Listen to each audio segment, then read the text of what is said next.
Welcome to video 5 of the video assembly guide for the de Havilland DH.89 Dragon Rapide. In this video we are going to be concentrating on the nose of the fuselage and the access hatch too.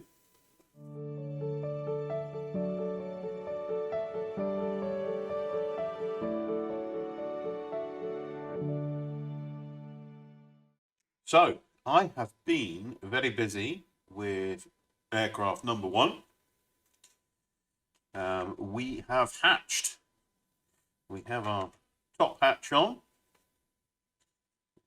which is obviously uses magnets to attach, and also we've got the engine hatches too. They use magnets as well, and a bit of friction. So we've got those, and we've also got the nose of the Dragon in place. So I'll show you how to do all of this in the next segment, which I will start now. So we'll start with the nose itself. Let's just put the hatches back on. I find they take a few goes, a few bits of a few on and offs to settle into their particular shape. But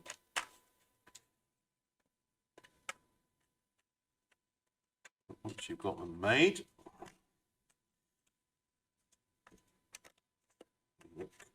obviously enhance the aircraft. As you can see there, a nice full fuselage. Now the only thing we've got to do is put that top piece on, which we will do no doubt later on in the video. So let's put that aside, and within your kit you should have a little vac formed part, which is obviously the nose itself. It's blue.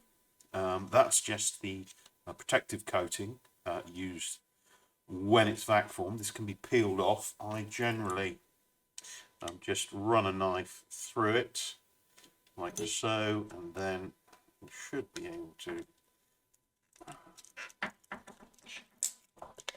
peel it like so. There we go, all off. And then we just need to shape this particular, get rid of all the outer flash, and then sand it down if required.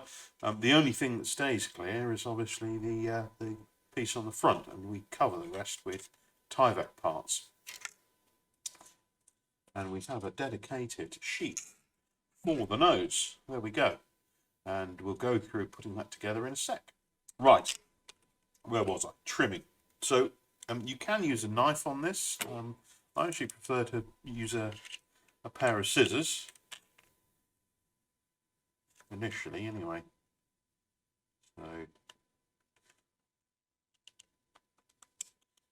just about getting rid of that excess.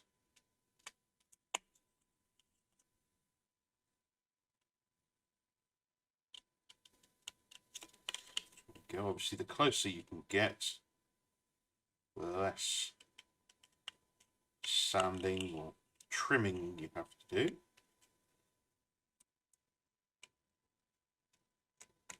But obviously we don't want to cut too much off, because there's no going back from that. So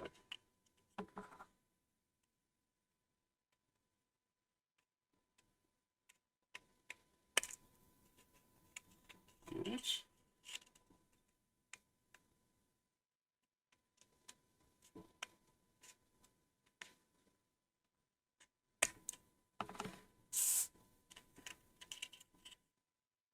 How are we doing? It's a little bit, it's quite difficult to see when it's clear, but obviously it's got to be if we want a decent light lens, landing light lens.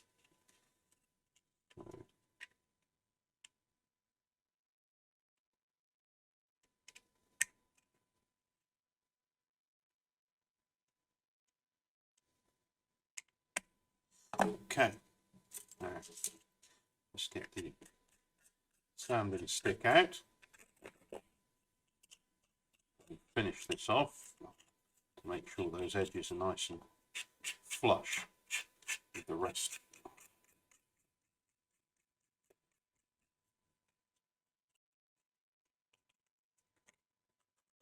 So I'll continue doing this. I doubt whether you need to get the gist of what needs to be done, and we'll crack on once I've done this. And get the get these parts on.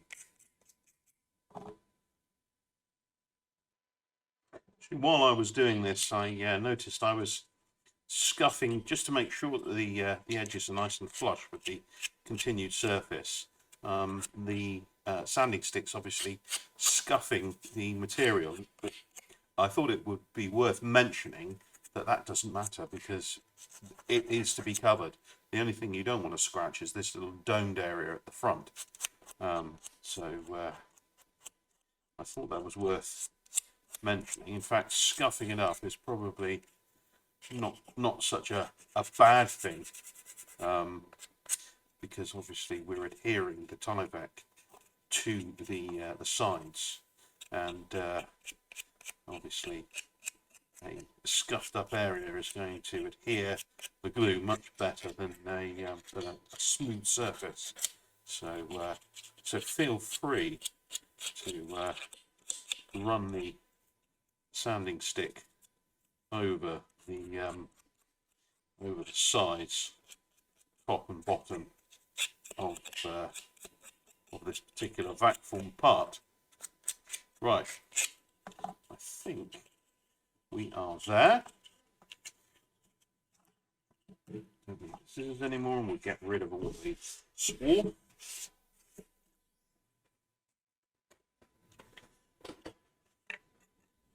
Now we can start assembling our nose block. Ooh, another little bit of the clear material there. So I'm going to cut out in sequence N1, N2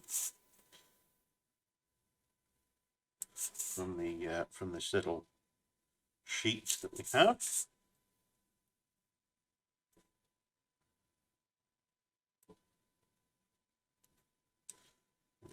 N1, N2, and we're actually going to end up assembling this off the vac formed nose, and then just bringing it as one piece onto the nose itself.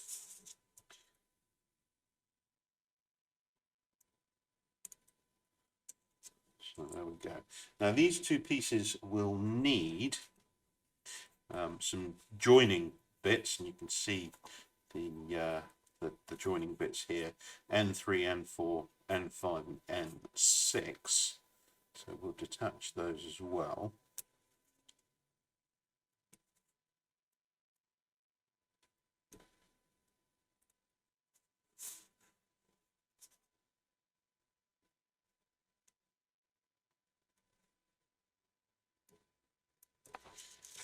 Go. And these joining pieces have got a little bit of print on them, just in case there is any exposure between the sort of the main panels.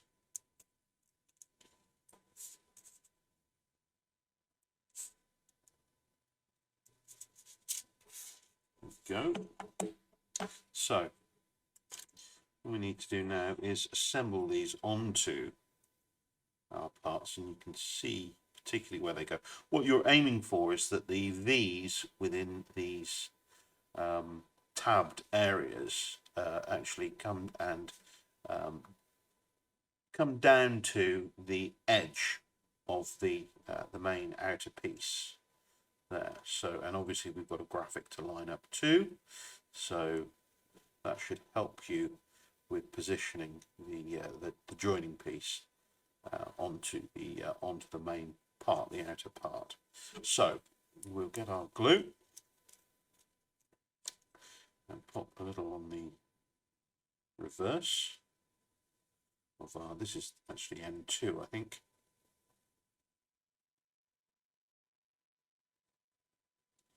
There we go. And then pop our part.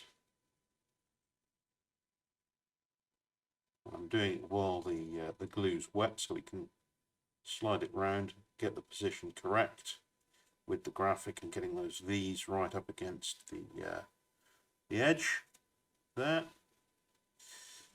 Excellent. And we'll do that on the other side too.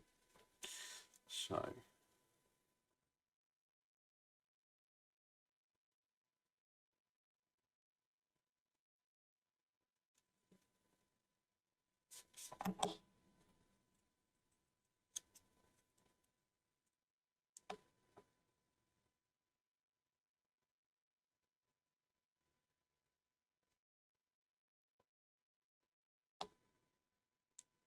Okay.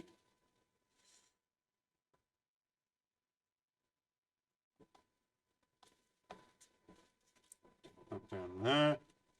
You can, if you've actually managed to find one of these tools, just give that a quick rub just to make sure it's all pinned down. There we go. And then we'll repeat the process on the lower edge too.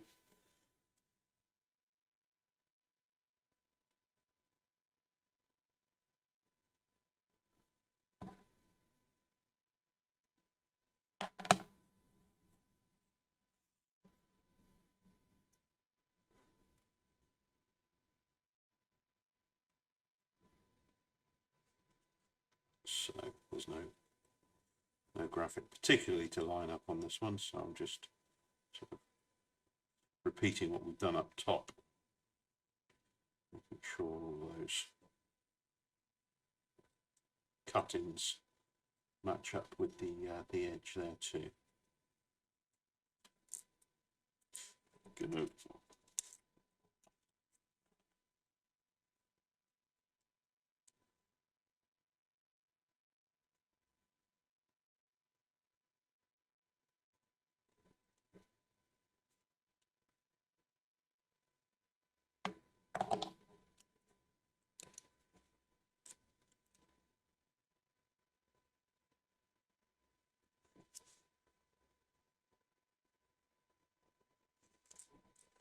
Fantastic.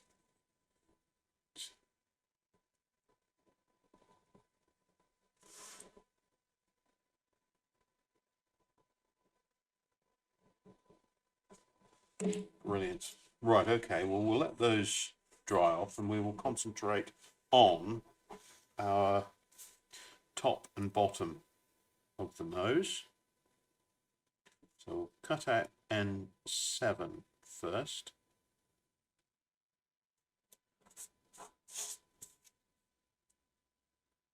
Now, the laser is a great method of cutting this Tyvek, but it doesn't actually, because it's obviously it's using heat, fire to cut the material, and because the material is plastic, it does shrink away slightly. So when you get to like a V point here, it's always fairly obtuse. So all I'm going to do is use my knife just to continue that V to an absolute point, like so, so that when we come to bring these together, you don't get such a large gap up here.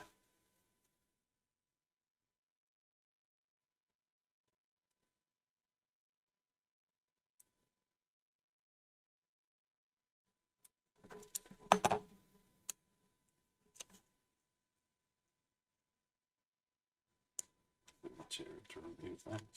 So what we're doing, the reason you've got this, I suppose in dressmaking or something like that, it's called a dart. That means you can just sort of bring these two edges together and it creates a curve, or in fact it will just be a V at that point. And to hold the V together, you just use your N8. And actually, before I take that out, I'm just going to reverse it, and there are notches top and bottom on the cut that indicate the center line. I'm just going to score that center line.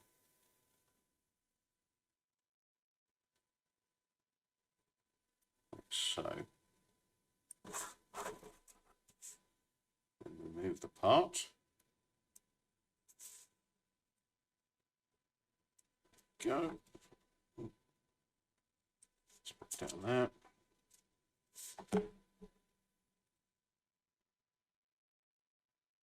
And then just encourage it into folding slightly.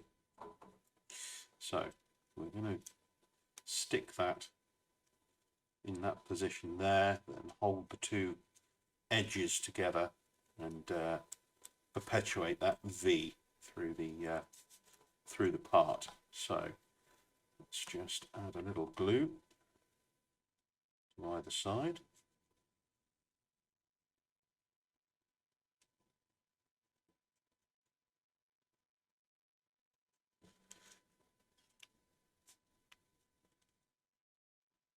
There we go. Just pop that in place.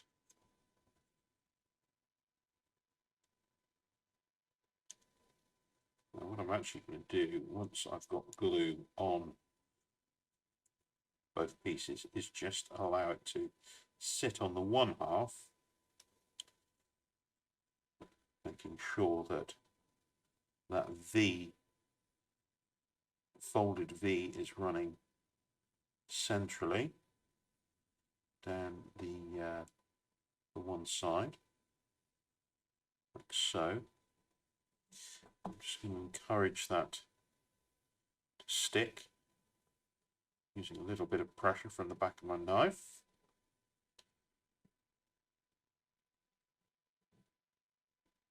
And then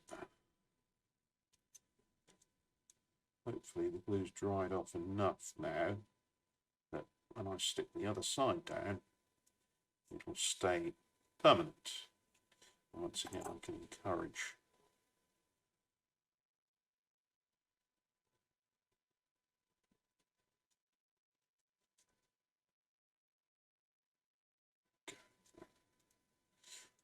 and we'll work on that further just to reduce the any white edging that we've got appearing there.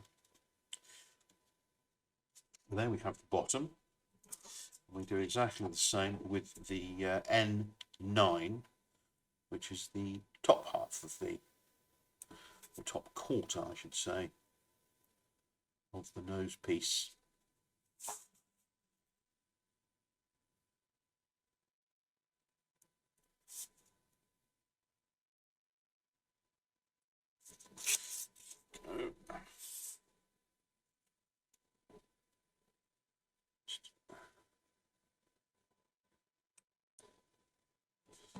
Trim any slight tabbing we've got.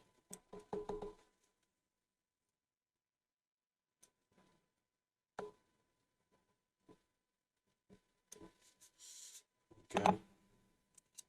Once again, this is going to fold and come together like so. Because it's on a like the bottom one, because these are curved as well, you get the slight curve of the nose forming in there. So let's do exactly the same with N10.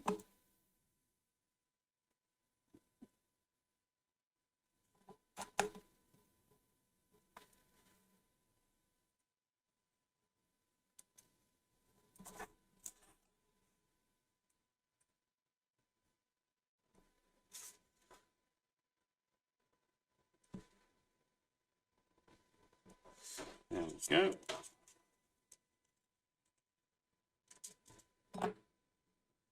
Just encourage that into a V shape. And then we'll cut a little more into our V here.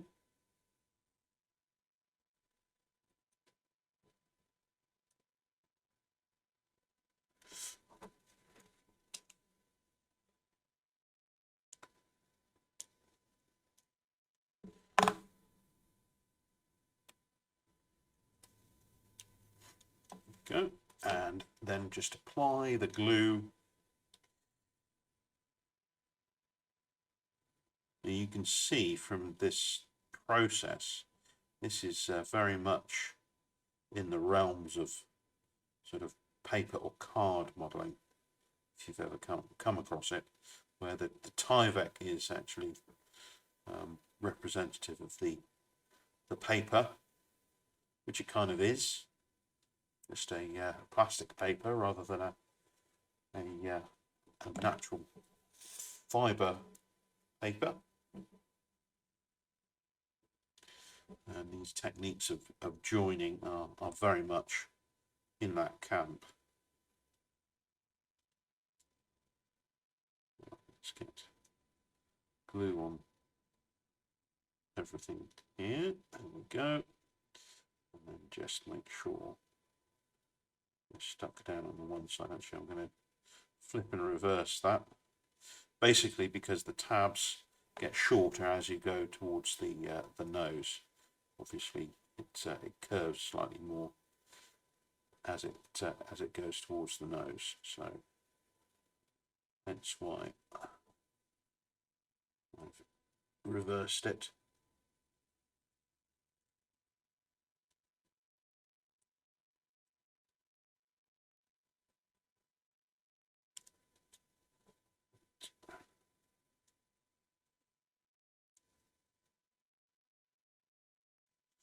There we go, and just encourage the stick.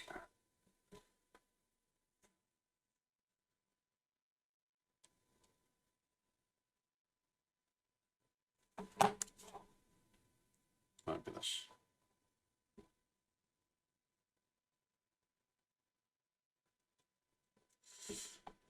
There we go.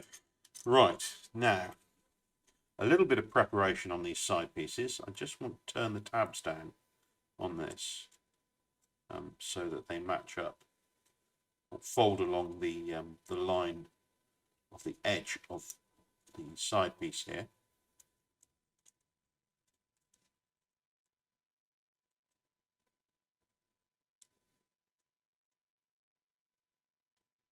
If you're having problems getting them to fold exactly, what you can do is just run the back of the knife around the edge, using the edge as a guide, to just put a slight score in each tab, and that should encourage it to buckle at the place where it's been scored.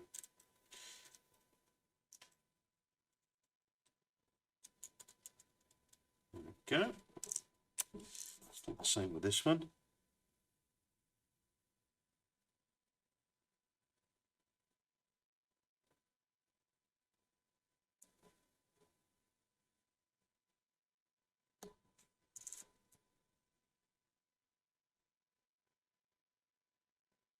Down the other side too. Oh yes, that's worked very well.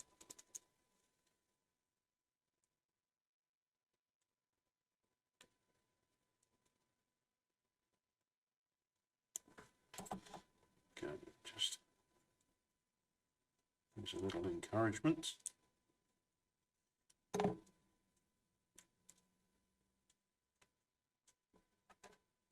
So what we can do now is bring these all together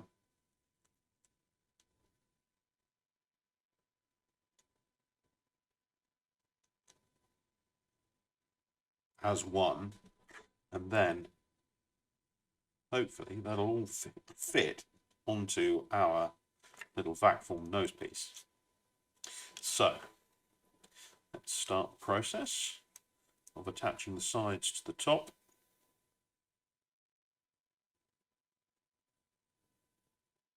Using this nozzle is great because it really uses the glue sparingly. It means that the likelihood of any excess squeezing out and smearing along the side and causing ugliness on the finish of the model is much reduced. So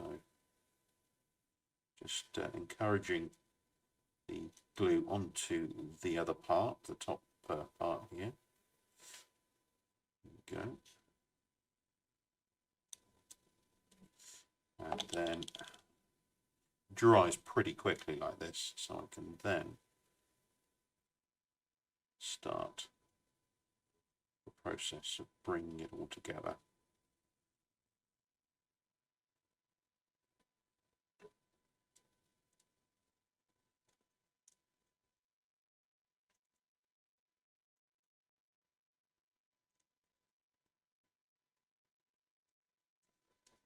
Fabulous. And once we've got this assembled and onto the vac formed nose piece, there's a bit of rigidity about this that we can use to start smoothing these edges down using the tools we have available to us. You can spend hours working on these, and every minute you use will improve it to some extent.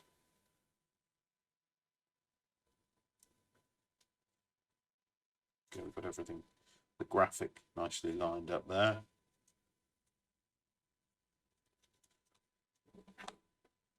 So again, just to encourage the adhesion.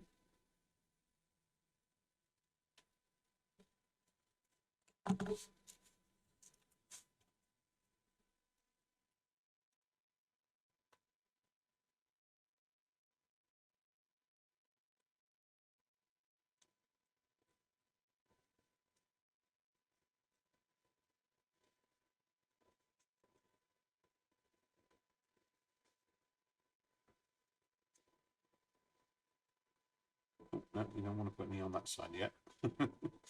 Getting ahead of myself there. Getting lost in the moment. So.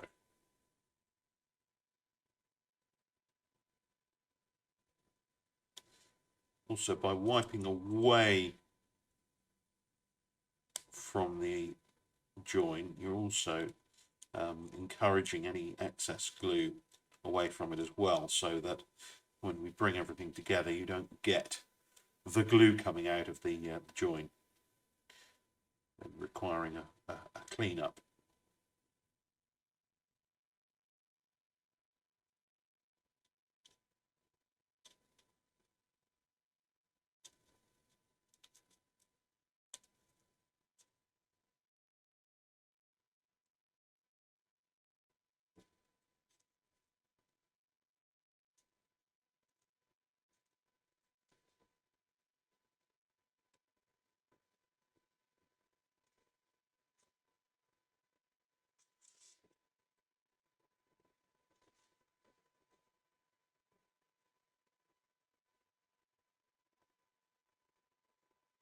Trying to bring everything together.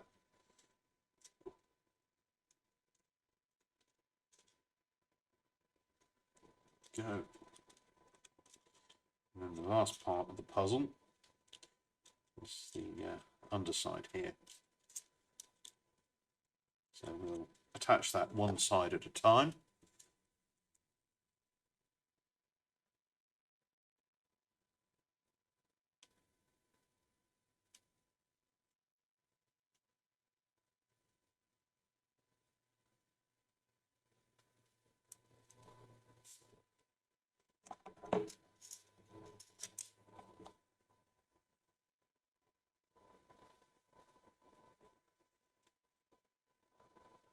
Once again,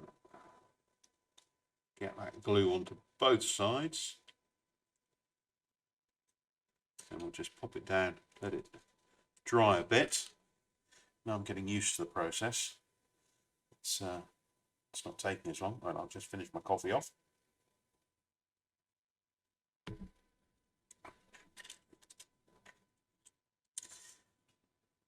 Let's bring this together.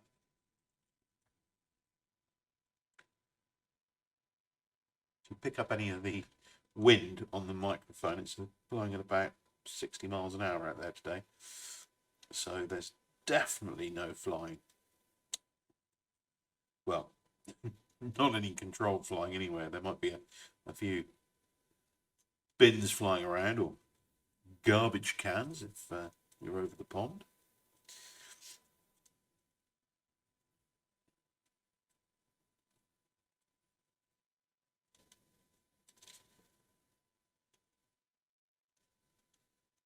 Go.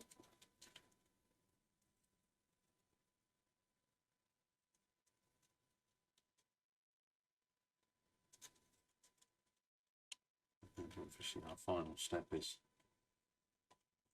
there. Now, do I do that final step off or on? I think I'll do it off. I think everything's going to fit quite well. It's always one of the fun things about building a brand new model is, have I done all my sums correctly? Have I got all my shapes correct? Certainly in designing this nose piece, it took a lot of trial and error. And it's not all designed on a computer. A lot of it is certainly with this sort of shaping is done by cutting out pieces of paper and then marking and cutting and chopping until you get the pattern right, and then committing that to the computer by usually taking a photograph of the part from directly above, and then just taking that into the CAD design package, or I actually use Adobe Illustrator for all the flat parts, and going from there, and then obviously cutting that out using the laser and fitting it again, making any further adjustments, because obviously we're changing material too. I mean, there are only nanometers involved, but there we go. And then obviously you've got the digital print as well that needs constant work and adjustment. So anyway, I think we'll come apart that. So together we'll do some more encouragement.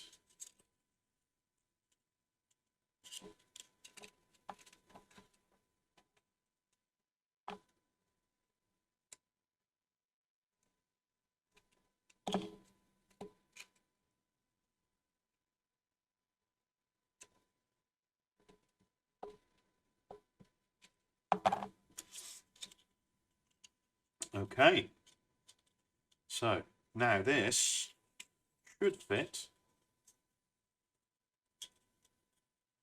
nicely onto our nose piece, which it does. There's a little bit of an overlap at the back, but that's to be encouraged. And that allows it to slip over the fuselage, and so there's a continuation of graphics and color and etc.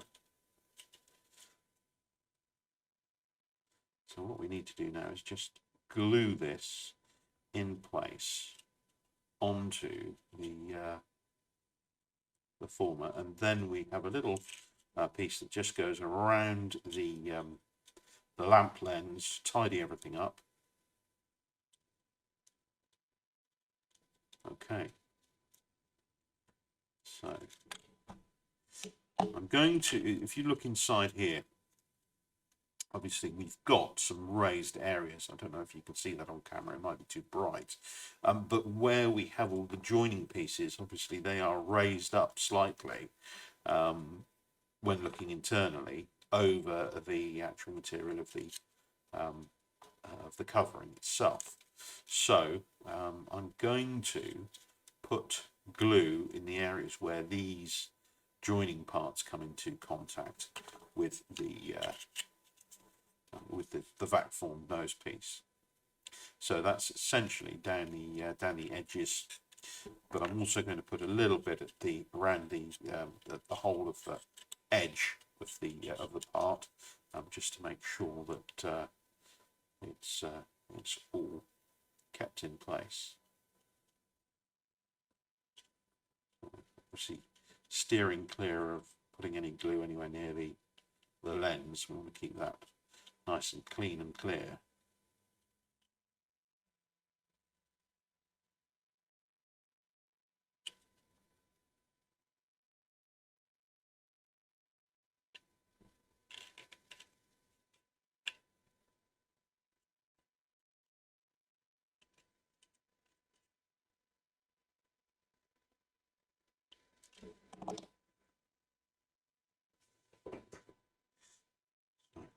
Had to pause there for a second.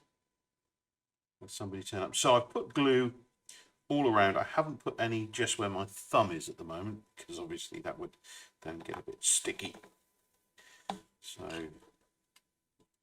let's just pop this into place on here, and I've put it onto the vac form nose piece rather than onto the Tyvek, so that I don't get any smears on the lens itself. So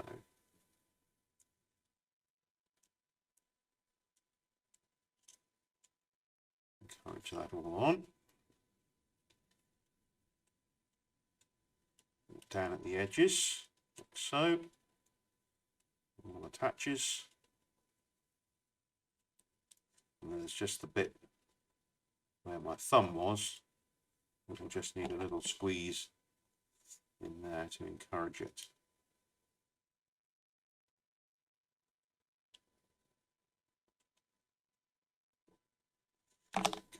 Just rather than squidge it down and have it squeeze out all over the place, I'll just let that dry off, and I'll push that down once it's dried. So, but I can just go around and ensure everything's sticking. Okay, so there's a little bit there that's not sticking, so I'll just once again add a little bit of glue. Wouldn't have been able to do this without that nozzle. Just going to take a bit of this material as well, just to spread the glue in that area. There we go. Once again, I won't try and hold it down. I'll just let that dry off and then come back to it a little bit later. So, as I said before, the plastic from the vac form part provides a nice sort of solid background to then be able to encourage this Tyvek even further together. Glue bubbled out, so you can go around to each of the joins in turn and just encourage the Tyvek to lean in even closer, and hopefully close up some of those little gaps that appear. Although obviously when your aircraft is flying 20 or 30 feet away from you, it's not something that you're going to see. But this is also a display model, so you want things to look as neat and tidy as possible, and it's all part of the fun of the assembly of it too, obviously.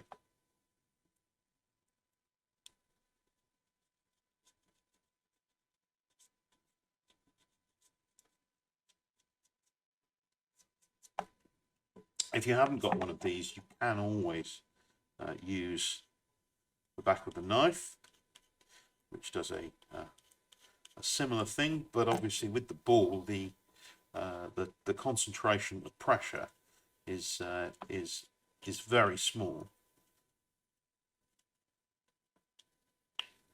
so it does work quite well.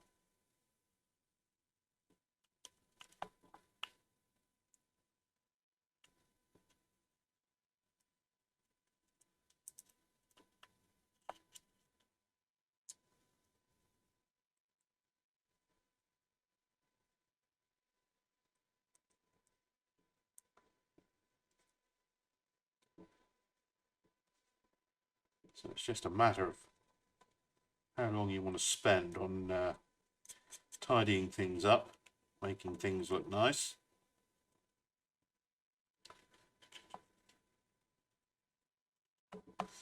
And there you go.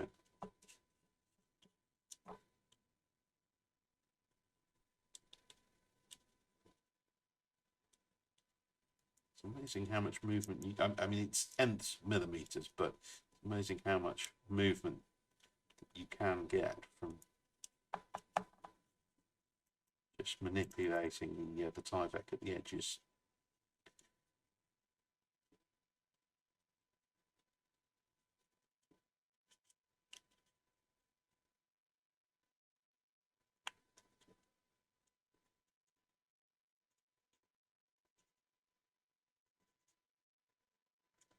Right, so fairly happy with how that looks. Our last job is just to surround the lamp area with this little N11 trim. So just need to cut it out quite carefully because obviously it's all on a curve.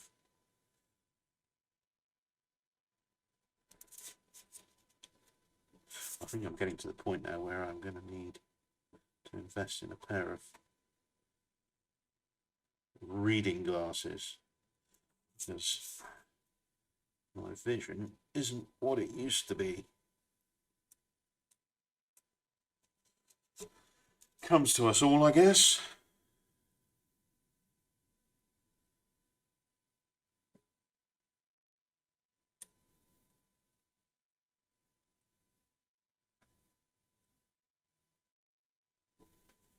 Right. So this is the little bit of trim that sits around our lamp.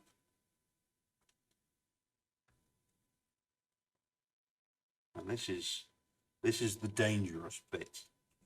If you have a fear of getting glue on to clear plastic. So to mitigate that, what we're going to do is add our glue around the edges, but before we do that, I'm actually going to use my small ball just to go around the area it's going to sit and make sure everything is sitting relatively smoothly in that area. Then I'm going to add, I'm going to clean the tip of the nozzle first. Go, and then I'm just going to put a bead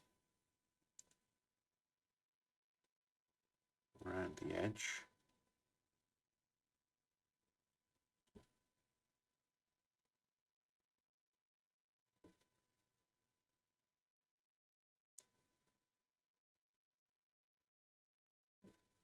Like so.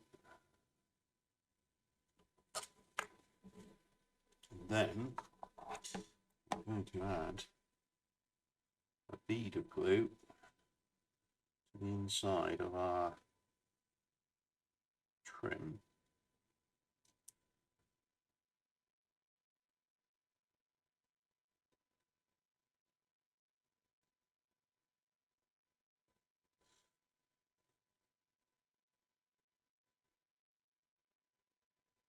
I'm going to have to be fairly sacrificial here with not getting glue on my fingers because that's obviously going to happen. But I'm just going to let that dry off now. I can get it off my finger.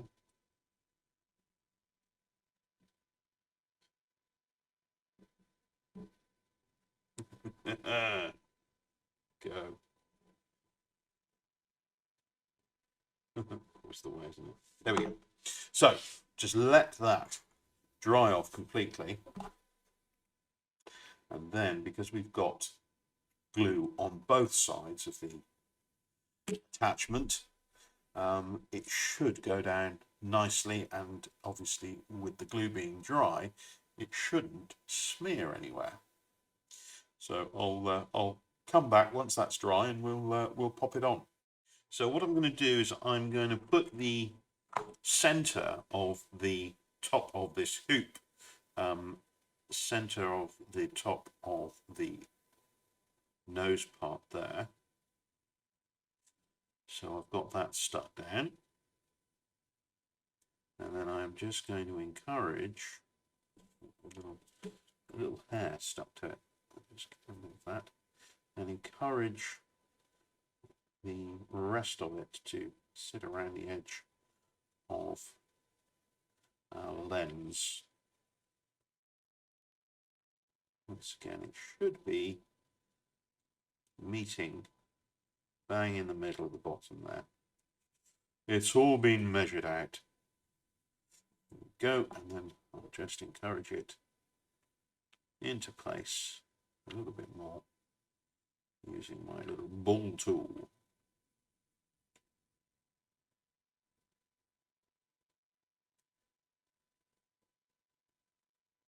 A little bit of excess glue squidging out there. Obviously not completely dry, but the ball is very good at gathering up that glue.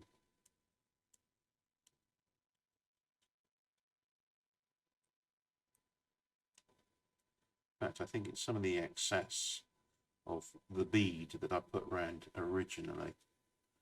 So, good job in cleaning that up. So, there we have our nose piece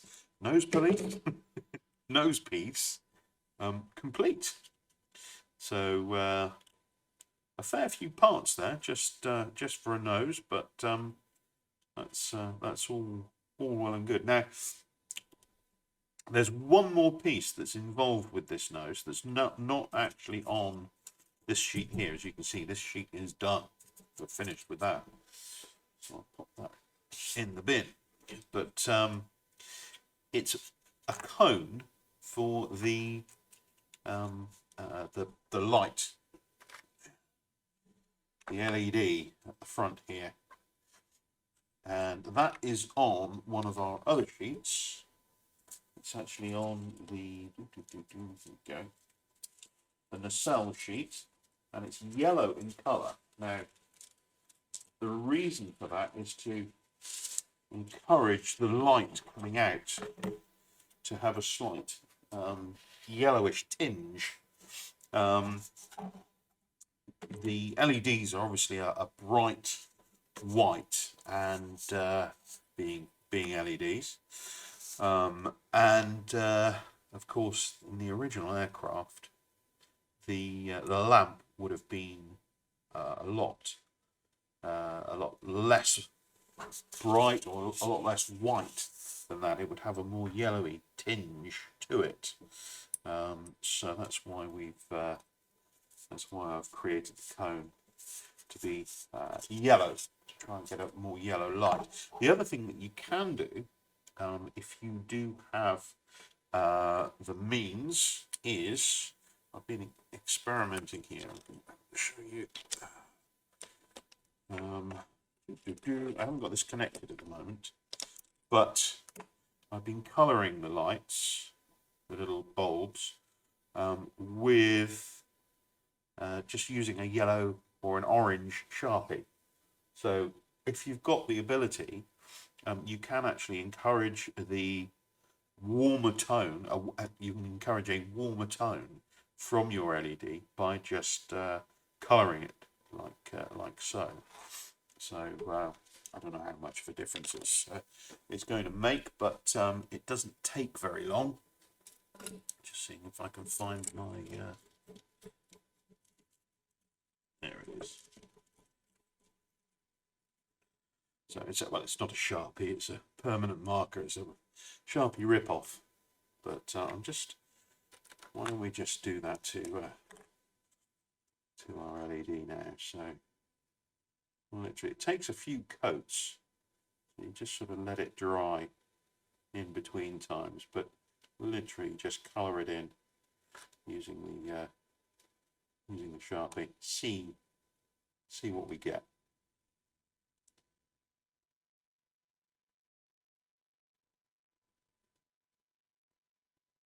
So there we go. I'll let that dry off. I'll give it a few more coats before installing. But all we need to do is, you've got this little semicircle here, which is T68, and you've got a little score on it as well. It sort of shows you where the overlap is, essentially. What we need to do is we need to roll this so that we can form a cone from it. The process of rolling, literally just you can push the material into your finger using the end of a paintbrush, as I've got here. And as you can see, it's starting to form a cone-like shape. Just do that a few more times.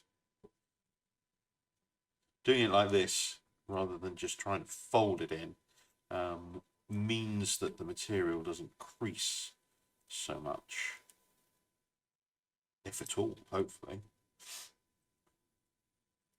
And then what you want to do is glue the piece together where it comes together on that line there. So this edge here sits on that line there, and it's curved around like so. So I'm just going to put some glue onto this edge.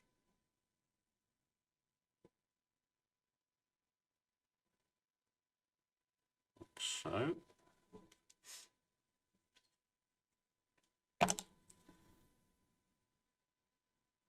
And then transfer some glue over to the other side. Now I'm not going to hold it there, just let that fall apart, and when it's dried off we'll bring it all together again. Okay, I took the opportunity to put a little more yellow onto the LED, and hopefully now this is going to take. So we have our little cone of light, or cone of yellow.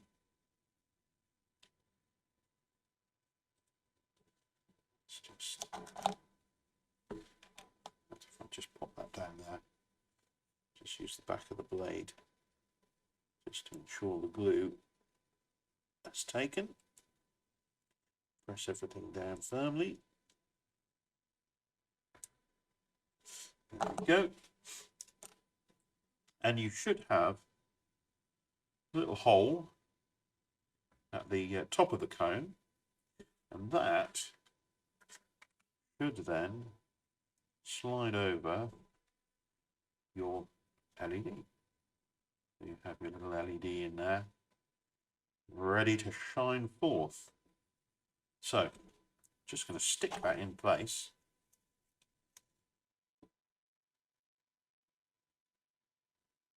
Onto the LED itself.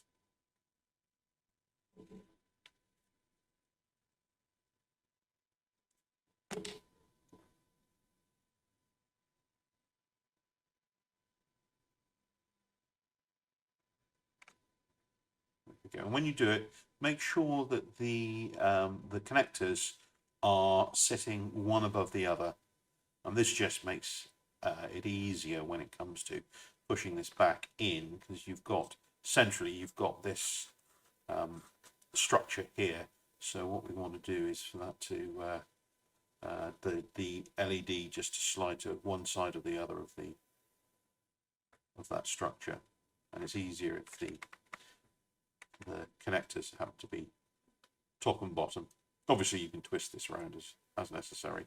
Right, we'll let that dry off, and then we will be inserting the cone into the front there, gluing it in place, and then bringing this whole structure onto the nose itself and securing it down.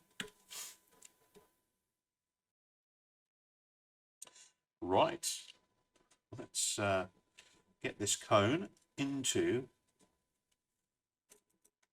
the front of our nose. So just as a sort of a dry fit, I'm just going to pop it to the front there. Should sort of sit, and it does tend to form a more squarish shape as it gets towards the front of that nose, because obviously the nose has a squarish shape to it internally and externally. But what we're trying to do is get it as far forward as possible and as much of the rim of it in contact with the nose itself, just to ensure that the light doesn't escape around the edges, and that the vast majority of the light comes out the front of the lens itself. So what I'm going to do is just put some. This is another danger point for those who don't want to get any glue on their lens. This time on the inside of the lens. So what we've got to remember here is when we're putting this in place, as I mentioned previously, we want the connectors at the back of the LED to sit one above the other. It just makes it easier for the installation of the nose onto the front of the aircraft. So when we're positioning it, just make sure that those that's exactly what we've got. So swap over. Hopefully you can see something, and then push that forward to the point where it kind of nestles into the front. Hopefully you can see that there. Now it's not going to stay there because the glue is not dry. So once again, we'll let the glue dry. And we've got it on both surfaces now. So hopefully when we bring it back together again, the whole structure will stay in one place. So we'll wait for that to dry, and I'll come back and we'll put it all together. Right, let's pop this into place now, hopefully permanently. There we go. That's fantastic, and you can see the lamp is in there, the bulb itself sitting in there nicely. And this should then, with a bit of encouragement, I'll just pull the wire through. The end of the cone and the LED should go through that hole in the front there that you can see there. And the wire, I can just encourage the connector, the wire should slip to, it's not on here. You should, I was hoping it would slip to the same side as the wires going through, but it's not at the moment. So I'm just going to encourage that using a little pair of pliers just to bend the connector slightly to the left, which is slightly unseated the cone. So just pop that on the back, and then hopefully that can then all pop onto the front there. And I'm just dry fitting at the moment, but as you can see, this should all, when it's pushed home, everything should just about line up. So we've got graphics lining up. We haven't got any white gaps around the edges. Everything's looking hunky-dory. So we obviously just need to make sure that this attaches now. My cone's still very much in place. So I'm just going to put some glue around the edges that the nose is coming in contact with. So up across the top here, and down the edges. Might just put a little bit extra on the cheeks there.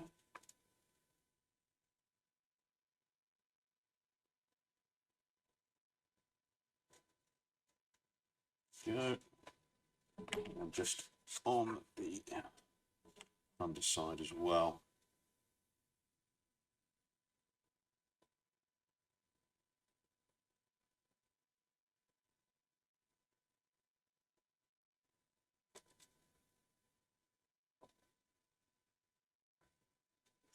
There we are. So now I'll just repeat that process. Put the that all home like so, and then just make sure we've got glue on all surfaces.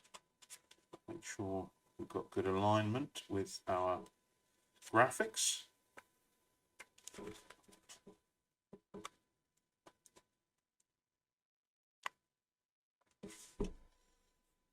Fantastic. So just going to let the glue dry on that, and then you've just got a bit of sort of pushing down and pushing home to accomplish. Once the glue has dried, and it will grab for us. So there we go.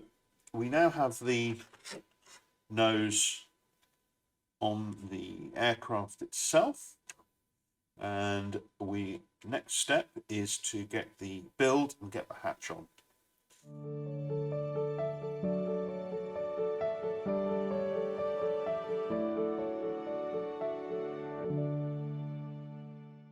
Here is the structure we are creating next. This is the hatch and obviously the cockpit area of the de Havilland Dragon Rapide.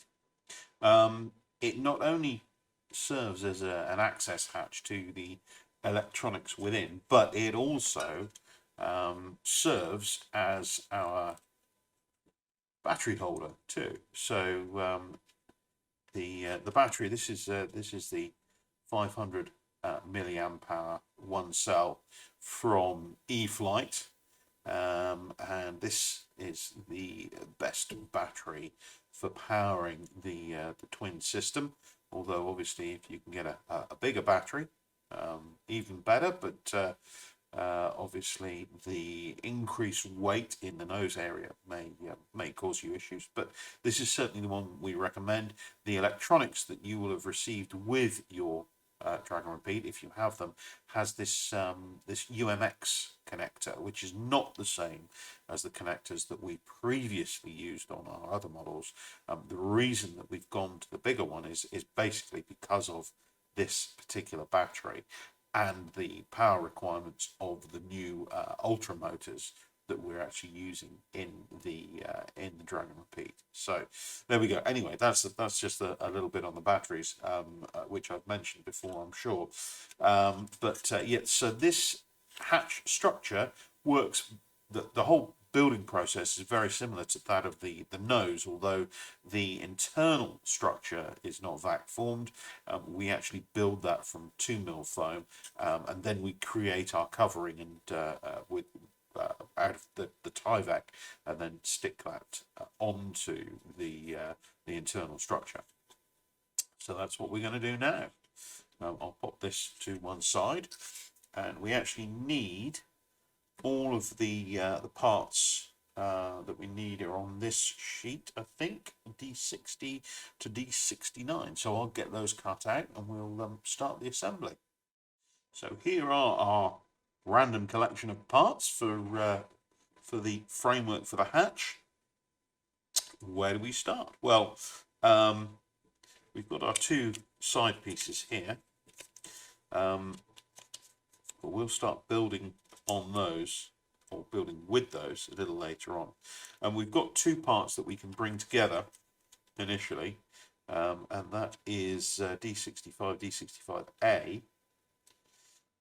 Obviously D65A was a bit of an afterthought, hence the A, but it's essentially to strengthen the area where the battery sits. In fact, on this part, which is this is a prototype cut, we've actually closed the gap slightly so that there's some grip on the battery itself when it's inserted into the hatch. But essentially, that part sits. D65A sits on D65 just there as a sort of strengthening part, and we can just pop that on using our standard process of gluing and slapping on.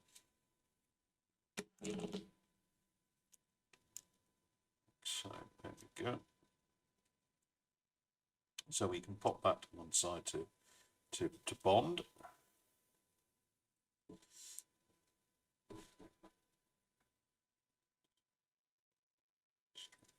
There we go. And then we can start attaching our parts together. We've got D64, D67. This slots into that angled slot there, like so. Just pop some glue in there. Doesn't have to be a lot, just needs to keep it in place.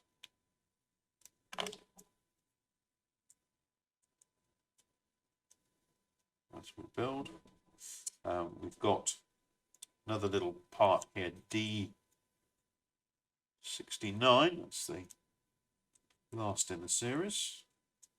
That sits at the front there on that on this sort of central keel part. So we can once again just add a little glue into the equation. Get that stuck down.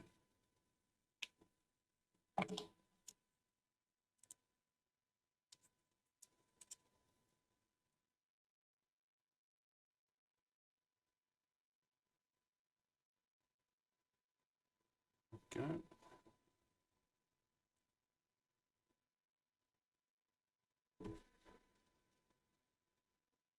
And then we can take our D65, and with the D65A at the back, we can then slot that into the next slot on our keel. And actually these little tabs at the end of our D64 go into the little, at an angle, into the little slots on the piece that we're fitting, or the combination of pieces that we're fitting. So that's why we put the attached part to the back, so these slots are exposed and these little tabs can go into those slots. So let's just put that in place and then get those into those slots there, like so. We can push them home a little further once the glue has dried off slightly. So there we go, our little structure. And then on these side pieces, we can attach our D62 and D63. So these actually line up like so. So the tip of our small part here sits at the junction of these two edges here, the one at the front of the part and that of this slot that goes in there. So that's where they sit, and you get a bit of an overhang, as you can see there, and that actually acts as a sort of a stabilization point when it's the whole structure is slotted into the fuselage. So it's just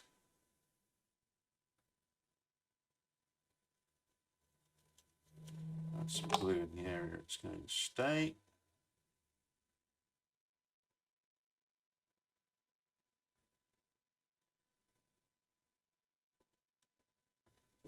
so, and then on the other side, mirrored,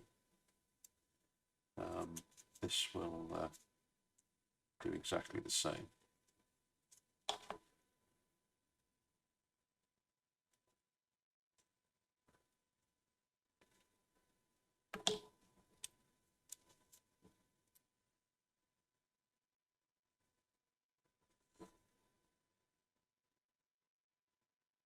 There we go.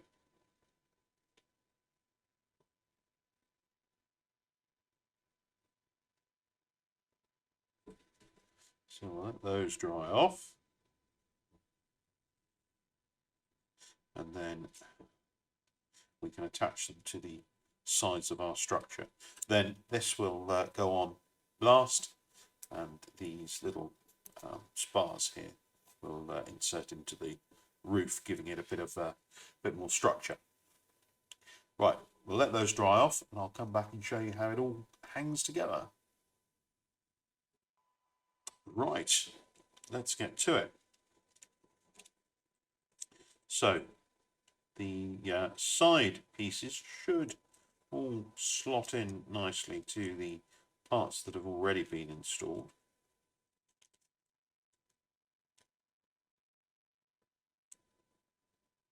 Like so. And then the little part that we've attached to the side piece should actually dovetail into, I'll show you that, dovetail into that that front part, the front former there. So it sits like so. All we've got to do is add a little bit of glue to the various contact points, bring it all together.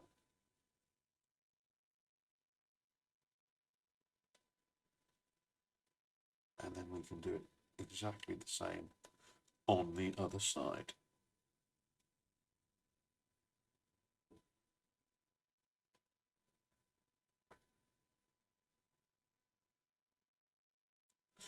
Okay.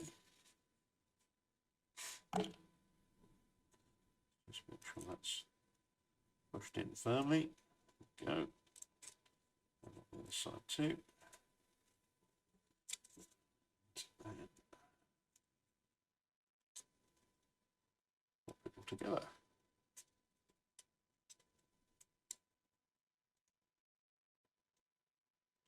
Okay, so I'll let that fall apart for now, and once the glue has dried we can bring it together. So we just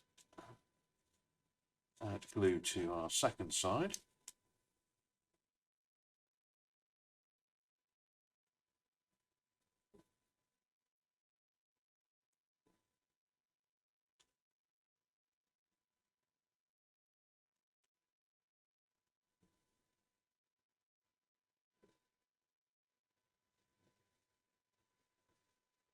Okay.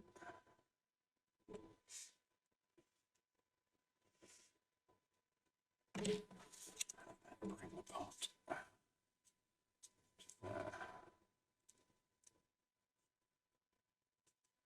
Go. The slot. And make sure we've got plenty of glue on both sides. So whilst those parts are drying off, drift, down back can go. Saves that. Go.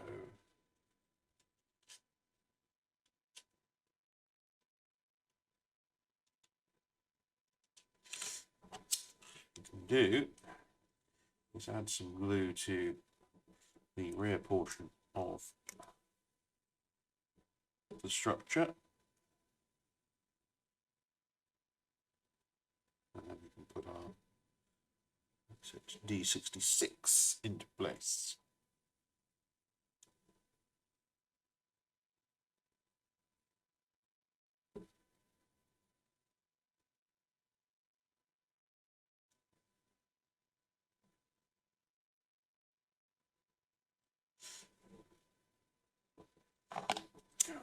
So it doesn't matter which way around you put it. Should be a symmetrical piece.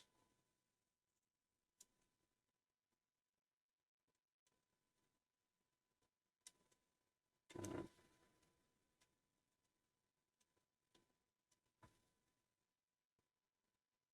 So once again, I'll let the glue dry on that.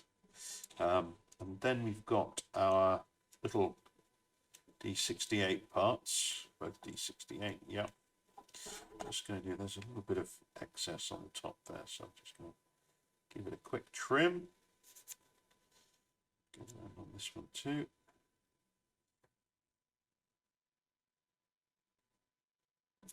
And then these go around, so they taper slightly, and the taper goes towards the rear of the hatch.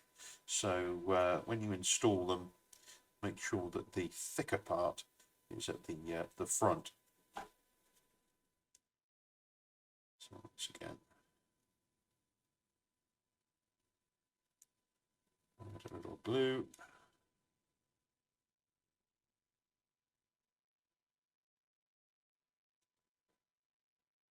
And that should just neatly slot into place between those two bulkheads.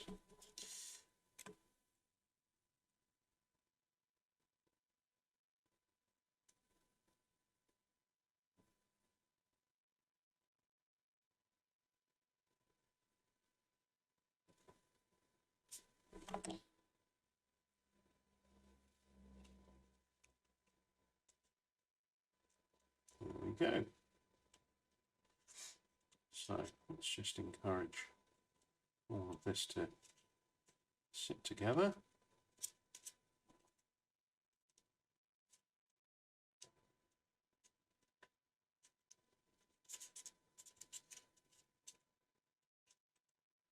It's just at the front here now that just need to make sure it all sits neatly together. You see, now it's dry, that grab really works. You just pinch them in and it's there. So we now have our internal structure for the hatch. Trimming, just on that side. Oh, looks like I'm going to need a new blade fairly soon.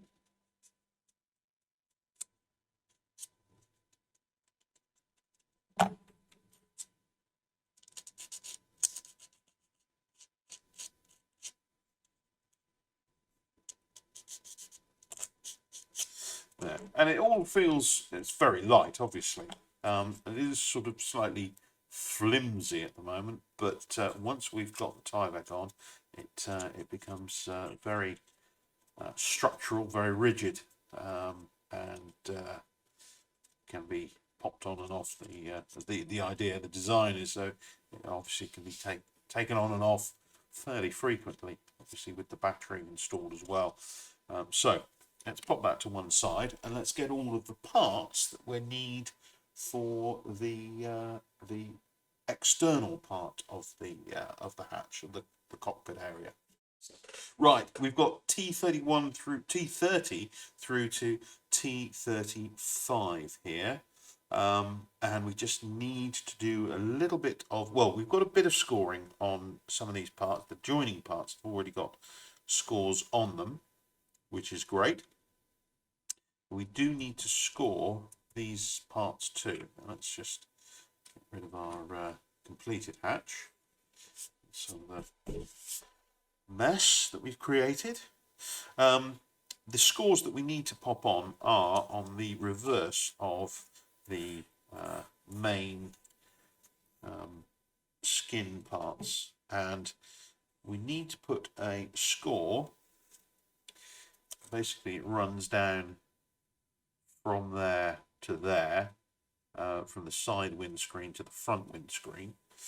So we flip it over and we take it from that corner there up to this cut in here.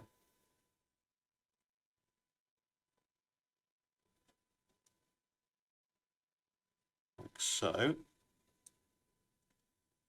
And the next score that we put in runs around the top of the front windscreen across there. There's a little notch here that we can see on the reverse side, and we use that to take it to the point that we've just come from. So there to there. There we go. So now these should fold neatly in those areas like so. Repeat the process on our other piece. This is the port side.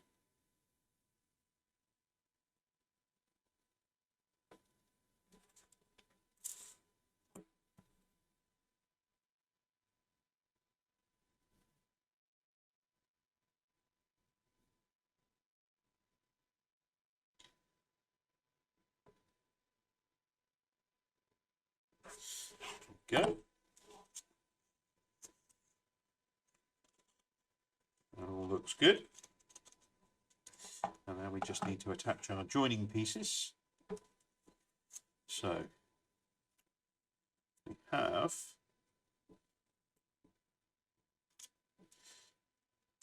one piece that sits just here, like so. Once again, all of the V's cut in. The bottom of those V's touch the edge of the cut on the other part.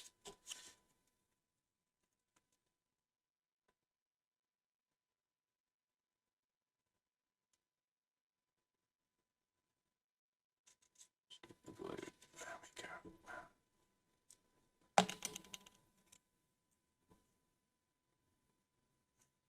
Just put that into place.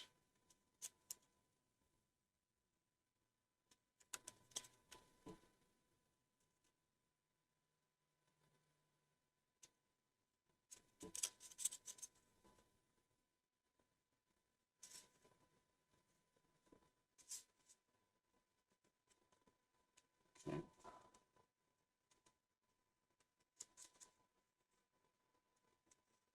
That looks good. Just encourage it to stick on the inside.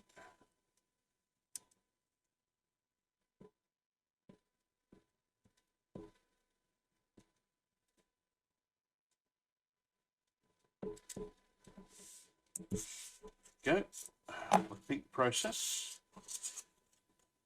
on the other side, starboard side.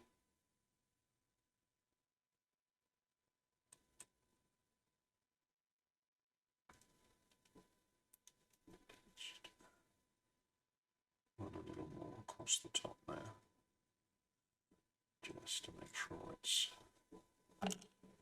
stuck down properly.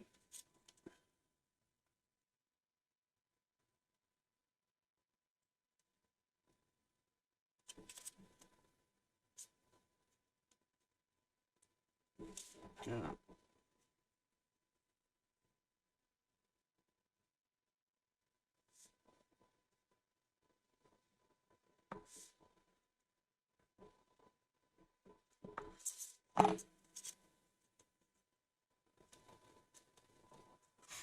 Fantastic. Right, I'll just let those dry, and we'll come back and join these two parts together. Right.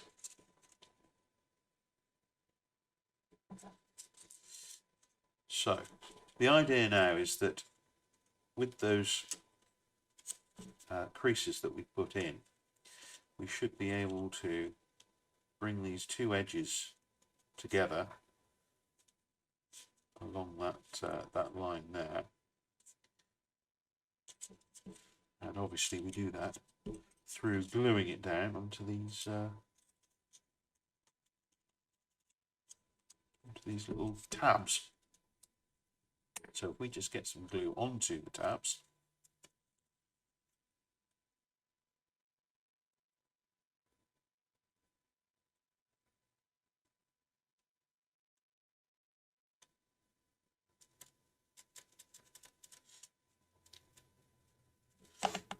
it's just a matter of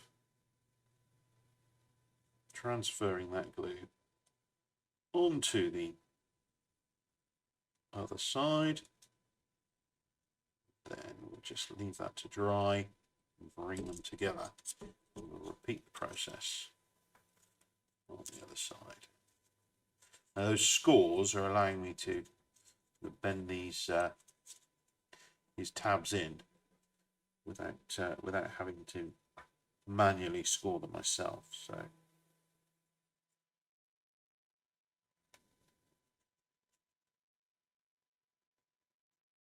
the reason that we do have to put manual scores in now and again, especially on, for example, on here, is because if we put a lasered score on it, it removes material.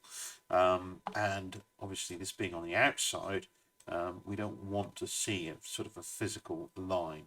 But if it's a joining piece and there's no colour involved, there's reason to actually laser score it and save ourselves the trouble. Go. So we should be able to bring this part together now, and we'll just do it gradually, working our way up the part itself. And obviously, because of the curve, it encourages this to shape itself like so. Once again, we can encourage that using the back of the knife. Go.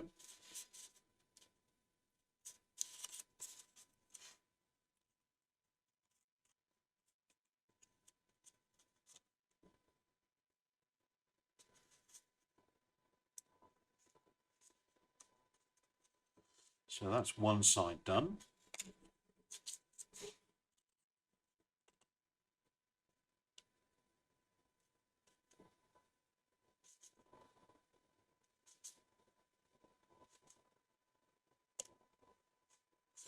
There we go. Obviously the idea is to get these edges as close together as possible.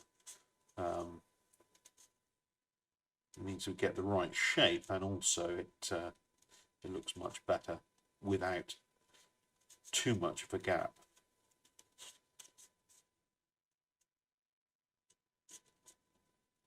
There we go. Actually, the other thing we can do is, and I could have done this while it was flat, but it doesn't really matter, is we can put a little score that runs sort of halfway down the roof line here, just to represent that that sort of ribbed area there. And I'll just do that by, there's a notch here that you can see, you pick up on. I'll just lay the ruler down onto there. So I'm doing it a bit sort of back to front here. I'll just quickly just put a half score down there, and you can see that that's sort of encouraged that to form a an angle there. So I'll do that on the opposite side too.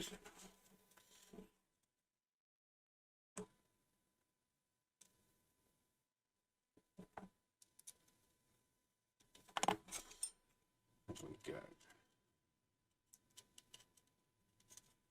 So we now need to bring these two halves together. And to do that, we have a center joining piece, which is this part here, which once again has tabs. What we do is we'll position this and glue it along the edge of one of the parts, and then we've got our little tabs available to then attach our second half too. So let's just get some glue down.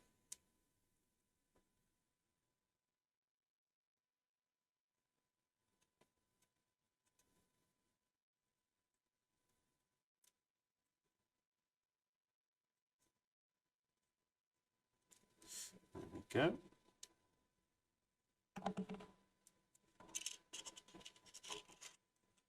Put this in place. You can see that how the shape follows the shape that we want to encourage the parts to go into. That little V there coincides with the line of the top line of the windscreen.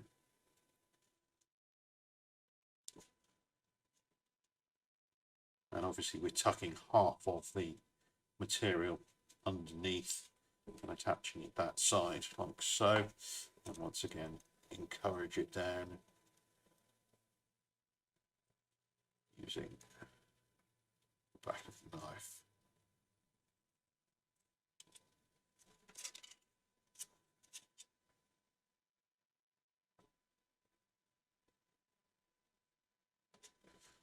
So there we go. So now our other half will sit together like so.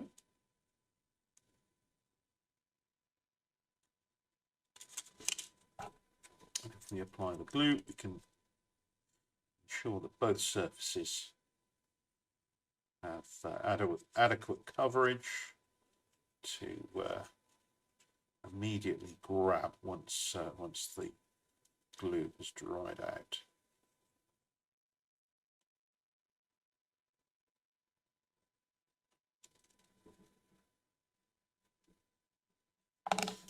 Okay.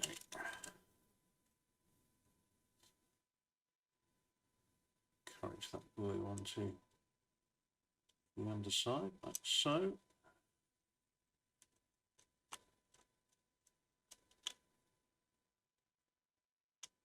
Go. So we'll let that dry off a little. Okay. Wasn't too long, but we'll give it a go.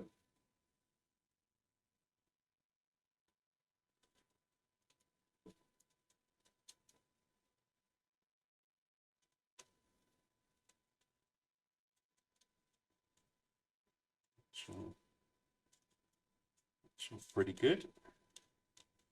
And the final bit is to bring the windscreen together, and then you're starting to get the idea of the shape of this cockpit. Okay.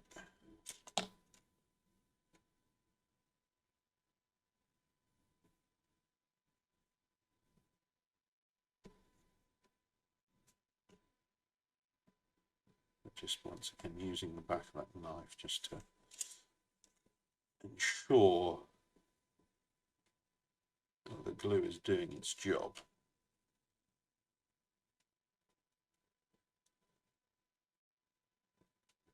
There we go. That's looking good. Right, there's a little strengthening piece here. Now, for some reason, I printed it around the wrong way. It's cut fine, but it should have the burgundy on this edge here, rather than the edge that it's on. This sort of fold that in the middle. You don't need to score it, just as long as you get a sort of a convincing fold in the middle. And this should sit right at the front there on the underside. So the part, when you get it, this whole part here will be burgundy in colour. Not that it really matters on this.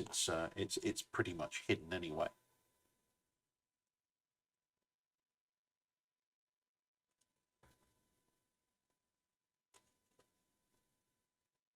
But it adds to the strength of the tieback at the front of the part here. It sort of sits over the edge of the internal structure. If I show you there, let's see this portion here is sort of proud of the bolt head at the front there.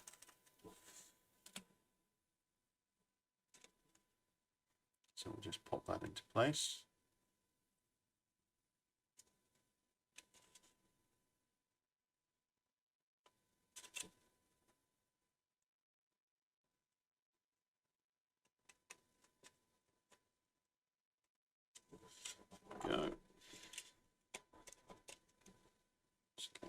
push that down with the knife.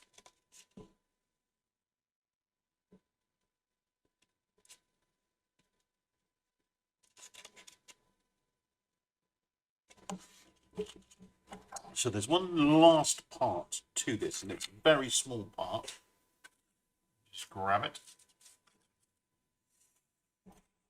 That is T36. Now, I've left it on here because what I want to do is put a score down the center of it, lengthways. And to try and handle the part and put a score down it when it's out of the sprue would be very difficult. So what I'm doing is leaving it in the sprue so I can score it on the underside, down the middle. Then I can remove it from the sprue.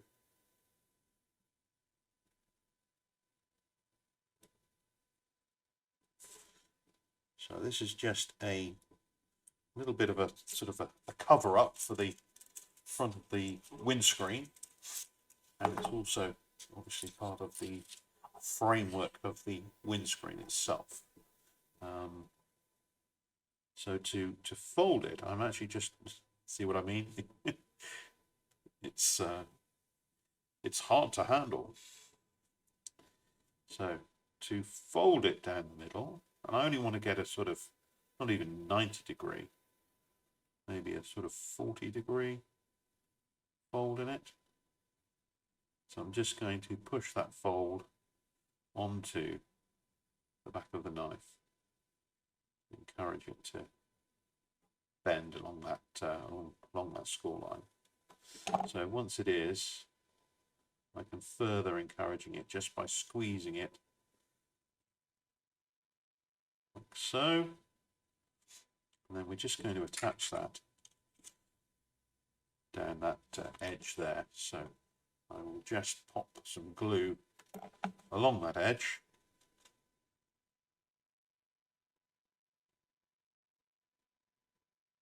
And that should hold it nicely in place.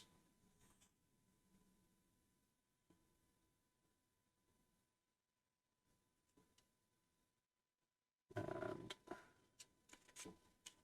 it also looks rather fabulous. Oop.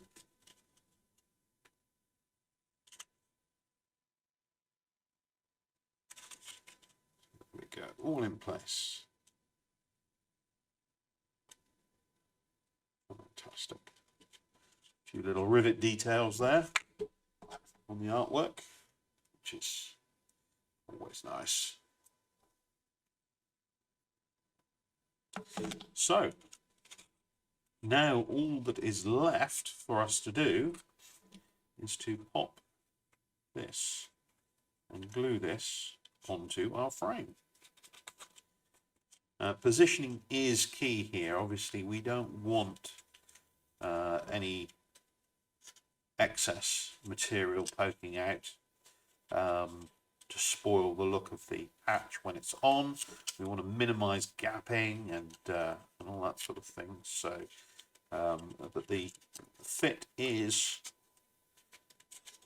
should be pretty accurate. And what I'd like to start with is sort of making sure that I get the center line on the central part of this structure, and that should make it a lot easier for us to then line everything up.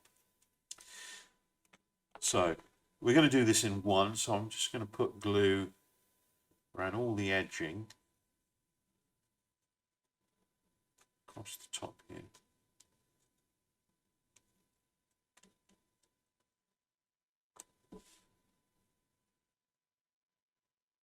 Obviously all the edges where the Tyvek comes into contact.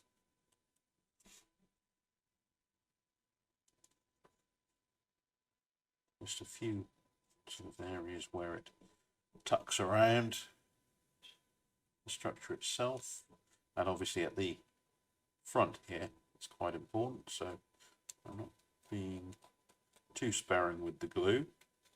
And then just down this center line too. There we go. Right. Let's get our Tyvek on relatively quickly.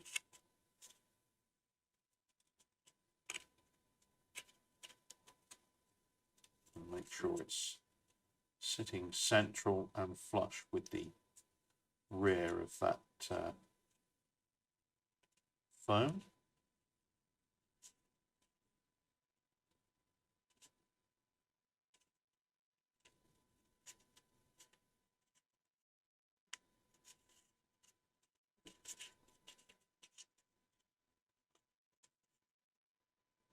And then just encouraging it onto the framework, as I said, without too much overhang. If you do get slight overhang, then there's always the knife to be able to trim it out with, but this should fit fairly nicely onto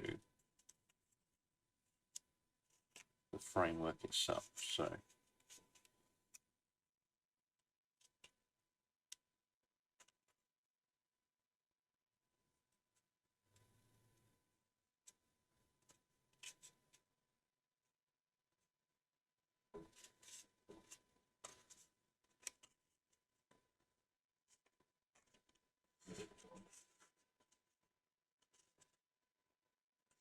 as the glue dries, we can make sure our positioning is as good as we can get it.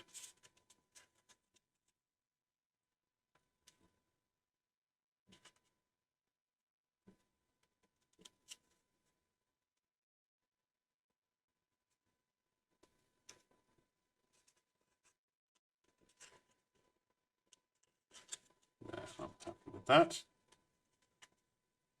There is a little bit of an overhang at the back here with some of the 2mm foam, but that's just an inaccuracy in the cut. Also got a little bit of glue on there. Try my little ball technique, which seems to work quite well to encourage that off. And actually, whilst we're here, we can actually smooth some of these edges down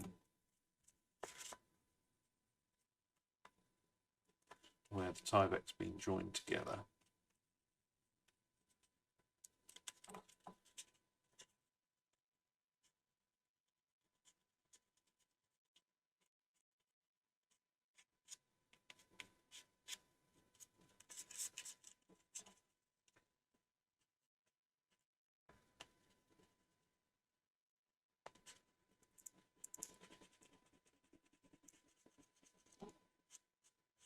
Go.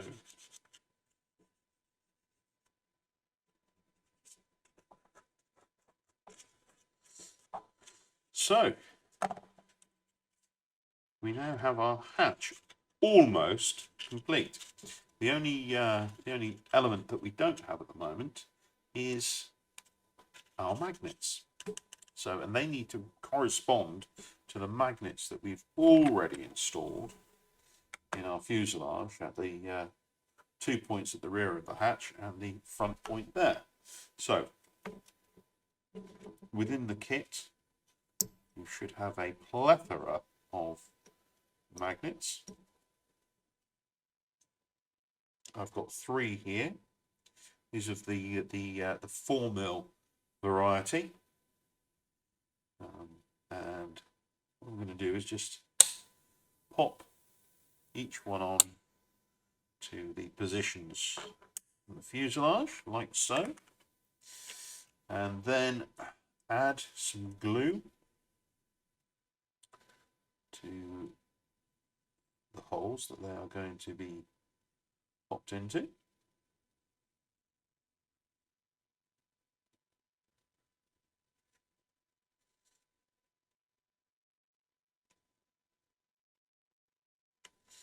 Go. Let that dry off somewhat. And whilst that is drying, find my stickers, my sticker sheet. And on my sticker sheet, I should have a number of S1 magnet covers. I've got 3 there actually I can use to cover over once the magnets are in place.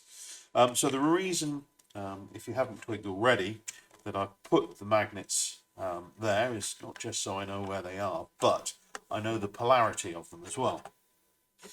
Because what I don't want is for the polarity to be reversed, and when I try and put the hatch on, it actually tries to pop off in one of the areas or all 3, because obviously that would be counter to what we're trying to achieve. So the method for applying now is I actually use a metal knife, and I slide the knife underneath the magnet and take the magnet off like so.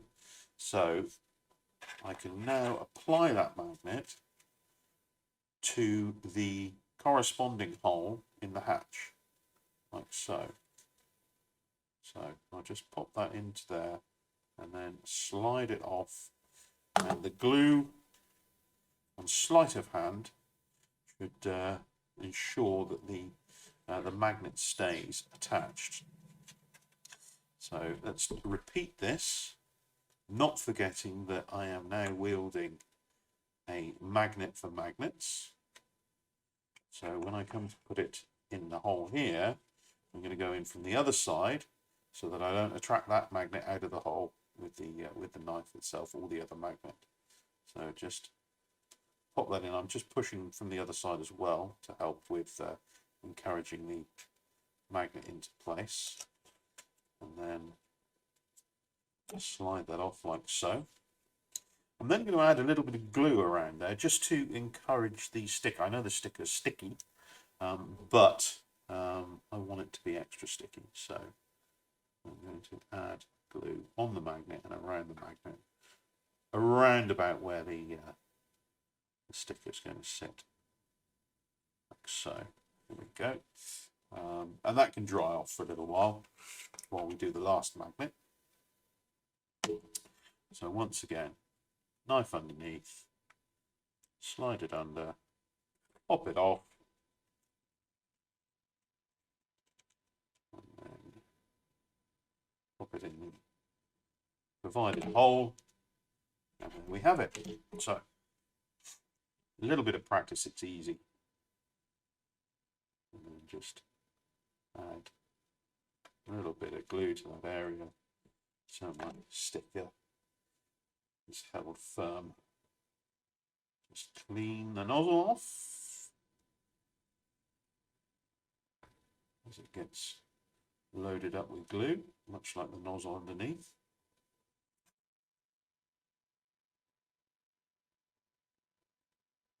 Well, this is the first real test of this this nozzle, and it seems to be working rather well, so I'm quite pleased with that. Okay, so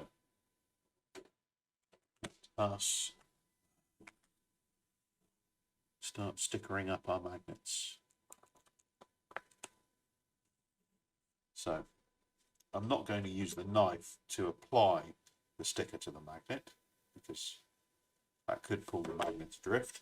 So I'm going to transfer to using my my trusty plastic tweezers, and then just put the sticker in place.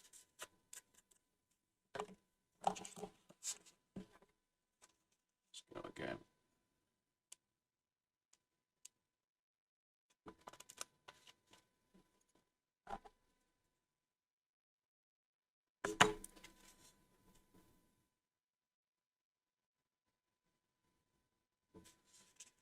Go.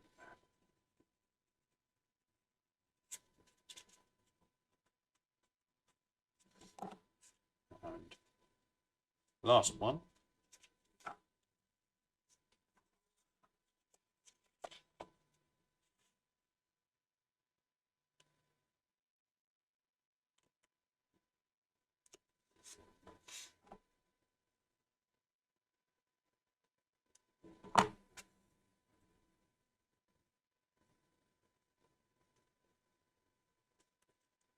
go. And what we can do now, just to make sure those magnets are in prime position, is just take the magnetic knife and just encourage that magnet to come right forward to the sticker. There we go.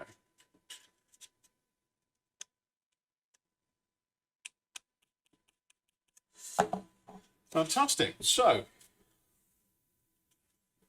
we now have our hatch, which we can apply to our aircraft. Hopefully we've got our magnets around the right way, so it will pop on and stay on. That's rather a good fit, actually. I'm very happy with that.